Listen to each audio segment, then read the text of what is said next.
Welcome back to Primetime News. Special welcome if you're watching on onespotmedia.com. A reminder as well that you can watch TVJ live by downloading our One Spot Media app in the Google Play Store or the App Store. That's the number 1 followed by the word Spot and Media.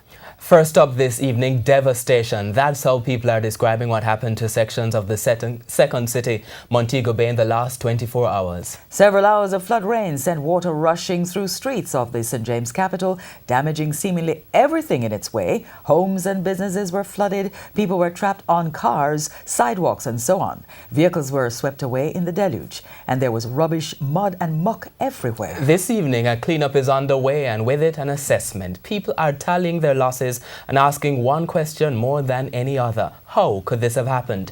Today, the Prime Minister toured Montego Bay and made a major announcement. Our team coverage begins with Lanagay Franklin in our Western Bureau. 24 hours after flood waters ravaged Montego Bay, the government was out in full force to observe and craft a response to get the second city back on its feet. Prime Minister Andrew Holness, on tour, saw the damage himself. His Minister of Local Government, Desmond McKenzie, and Montego Bay's Mayor, Homer Davis, were along as well, with government MPs from across St. James and officials from the Office of Disaster Preparedness and Emergency Management, ODPEM, and the National Works Agency, NWA. The tour started at the Rio Hotel in Rose Hall, which had its fair share of flood waters. It then continued through Providence Heights to St. James and Harbour Streets, the North Gully and Embassy Place, areas which were ground zero in the deluge. Immediately after the tour, it was announced that funds amounting to $20 million has been set aside to deal with the emergency cleanup work. Tractors and trucks were seen as early as 7 on Thursday morning, removing the debris, mud and silt left behind by the rains.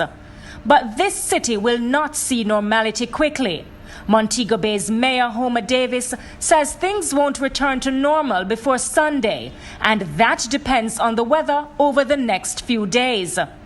Prime Minister Andrew Holness says more money will be needed after to assist with the wider recovery efforts. We will have to make some allocations from the budget. Minister has indicated that there will be some emergency allocation. Recently in Parliament, I announced that there would be a program of patching. We will have to now, by virtue of this, take a second look at the supplementary estimates that we intended to table in Parliament next week, because this will call for some additional funding. Mr. Holness says further assistance will be channeled through the Ministry of Social Security. This assistance will go to residents and property owners who were out in their numbers cleaning up their properties. I want to commend the people of Montego Bay who have been affected but who have come out nonetheless to restart their work.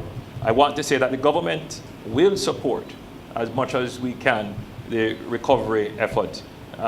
We have the Minister of Local Government has given an emergency allocation, and I will be speaking with the Minister of Social Security, who is off the island at the moment, to ensure that persons who have been affected, who have lost property, especially homeowners, that there is some assistance provided. I can't say it will be a lot, but we will assist. The city came to halt today, but that did not stop motorists and even children from trying to make their way through the mud and water in downtown Montego Bay.